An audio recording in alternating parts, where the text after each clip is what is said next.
Hello everyone, this is doctor Shashidhar.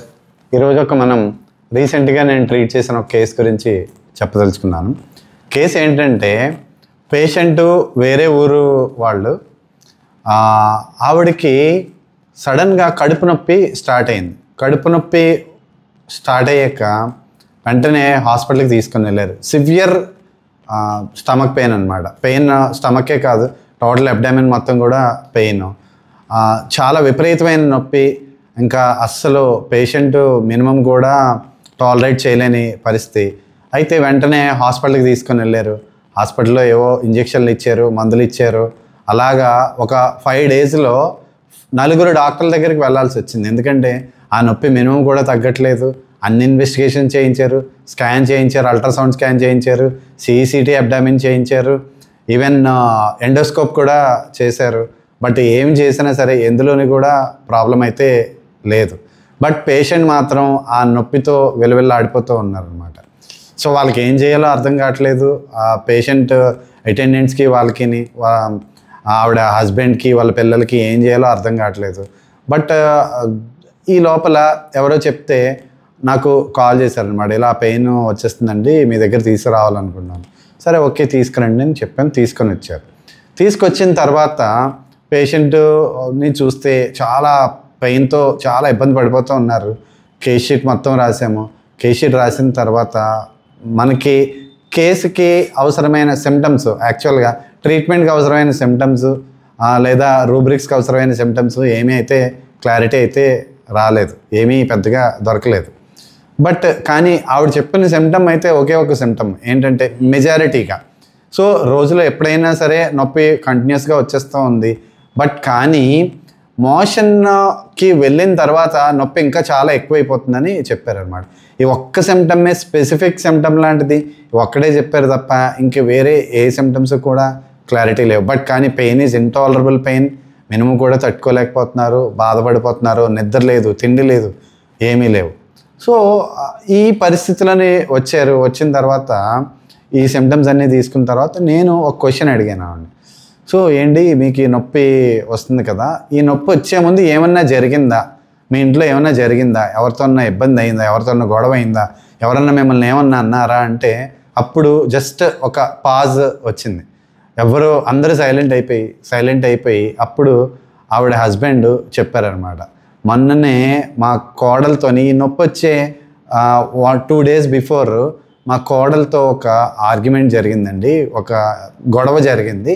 ఆ గొడవ జరిగిన తర్వాత నుంచి తనకి నొప్పి మొదలైంది అనేసి చెప్పారనమాట. యాక్చువల్గా ఆ గొడవకి ఈ నొప్పికి సంబంధం ఉందని ఆ ముందు చూసిన డాక్టర్లు వాళ్ళకి తెలీదు, ఈ పేషెంట్లు ఎవరైతే ఉన్నారో వాళ్ళకు కూడా తెలియదు అనమాట. ఎందుకంటే దీనికి ఒక లాజిక్ లేదు. ఎందుకంటే ఆ గొడవ అయింది, గొడవ తర్వాత నొప్పి వచ్చింది, ఆ గొడవకి నొప్పికి ఏం సంబంధం అన్నది, దానికి ఒక సంబంధం ఉంటుందని కూడా ఎవరికీ తెలియదు. ఆవిడని చూసిన డాక్టర్లకి తెలియదు, ఈవిడికి తెలియదు. బట్ కానీ హోమియోపతిలో ఖచ్చితంగా ఇలాంటి కండిషన్స్కి ఒక క్లియర్ కట్ ఒక లింక్ అయితే ఉంటుందని స్ట్రాంగ్గా నమ్మడమే కాదు, దానికి అనుగుణంగానే మనం ట్రీట్మెంట్ కూడా ఇస్తూ ఉంటాం అనమాట. సో ఈ కండిషన్లో నేను తీసుకున్న రూబ్రిక్ ఏంటంటే మెయిన్గా first rubric is so easy, చాలా ఈజీగా కన్సిడర్ చేస్తాను. ఎందుకంటే ఉన్న రూబ్రిక్ ఒకటే మెయిన్ ఇంపార్టెంట్ రూబ్రిక్ ఏంటంటే అది మార్టిఫికేషన్ ఎయిల్మెంట్స్ ఫ్రమ్ అనే ఒక రూబ్రిక్ని కన్సిడర్ చేశాను అనమాట. మార్టిఫికేషన్ ఎయిల్మెంట్స్ ఫ్రమ్ అంటే సో బాధల తర్వాత, బాగా కుమిలిపోయిన తర్వాత వచ్చిన ఇబ్బందులకి మనం ఈ రూబ్రిక్ని కన్సిడర్ చేస్తాం. సో మార్టిఫికేషన్ ఎయిల్మెంట్స్ ఫ్రమ్ రూబ్రిక్ తీసుకున్నాం. ఇంకా మిగతా రూబ్రిక్స్ ఏమైనా ఆలోచిద్దామంటే అవన్నీ కూడా చాలా వేగ్గా ఉన్నాయి. పెయిన్ అబ్డామిన్ ఉంది, పెయిన్ అబ్డామిన్ తప్ప దానికి తగ్గ మొడాలిటీస్ కానీ ఏమీ కూడా దొరకడం లేదు. బట్ కానీ ఇంకొక సిమ్టమ్ చెప్పారు కదా, ఆ సిమ్టమ్ ఏంటి, మోషన్ అయిన తర్వాత నాకు నొప్పి ఇంకా పెరుగుతుందని ఒక సిమ్టమ్ చెప్పారు. ఆ సిమ్టమ్ కోసం మొత్తం రిపర్టరీలోని అబ్డామిన్ చాప్టర్ మొత్తం వెతికాం కానీ సో అబ్డామిన్ చాప్టర్లోని ఆ రూబ్రిక్ అయితే దొరకలేదు. ఏంటంటే పెయిన్ అబ్డామిన్ స్టూల్ ఆఫ్టర్ అనే రూబ్రిక్కే దొరకలేదు.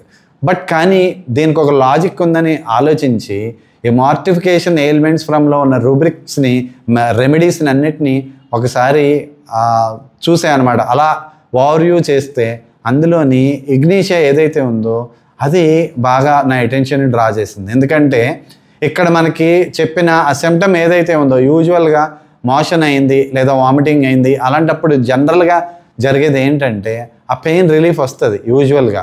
That is common symptom. But కానీ ఇక్కడికి వచ్చేసరికల్లా చాలా పెక్యులియర్గా ఉంది. మోషన్ అయిన తర్వాత ఈ నొప్పి ఇంకా పెరిగిపోతుంది. సో మోషన్ అయిన తర్వాత ఈ నొప్పి పెరిగిపోతుంది కాబట్టి దాన్ని కాంట్రాడిక్టరీ సిమ్టమ్ కింద కన్సిడర్ చేసి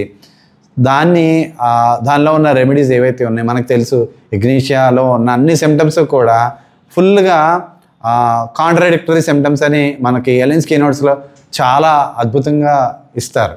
సో వాటిని కన్సిడర్ చేసి, ఈ మార్టిఫికేషన్ ఎలిమెంట్స్ ఫ్రమ్ రూబ్రిక్ని కన్సిడర్ చేసి ఈ కాంట్రాడిక్టరీ సిమ్టమ్స్ని కలుపుకొని ఆవిడకి ఇగ్నీషియా ఇవ్వడం జరిగిందనమాట. ఇగ్నీషియా ఇచ్చిన తర్వాత వితిన్ అవర్స్లోనే, అంత తీవ్రమైన నొప్పి కూడా వితిన్ 2 to 3 అవర్స్లోనే ఆ పెయిన్ పూర్తిగా అయితే తగ్గిపోయింది. తర్వాత ఆ డోసెస్ని ఇంకా రిపీట్ చేయాల్సి వచ్చింది. బట్ కానీ ఆ మెయిన్ ఇగ్నీషియా వేసిన తర్వాత నొప్పి చాలా వితిన్ అవర్స్లోనే చాలా ఫాస్ట్గా, ఇంత తీవ్రమైన నొప్పి 5-6 డేస్ నుంచి సఫర్ అవుతున్న నొప్పి కూడా ఈ మందు వేసిన తర్వాత చాలా సింపుల్గా తగ్గిపోయింది. సో అంటే ఇక్కడ మనం బాగా ఆలోచించాల్సింది, అర్థం చేసుకోవాల్సింది ఏంటంటే, సో మన మైండ్కి మన బాడీకి కూడా చాలా దగ్గర రిలేషన్ ఉంది. మైండ్ ఎప్పుడైతే సఫర్ అవుతుందో దాని ఎఫెక్ట్ మనకి బాడీల మీద కూడా బయటికి ఎగ్జిబిట్ అవుతుందని మనందరికీ తెలిసిందే. దాన్నే సైకోసోమాటిక్ డిజార్డర్స్ అని కూడా మనం చెప్పుకుంటాం. సో సైకోసోమాటిక్ డిజార్డర్స్ ఏవైతే ఉన్నాయో వాటిని హోమియోపతిలో చాలా అద్భుతంగా ట్రీట్ చేయొచ్చు. నాట్ ఓన్లీ దట్, వాటికి చాలా వాల్యూ, చాలా ఇంపార్టెన్స్ ఉంది.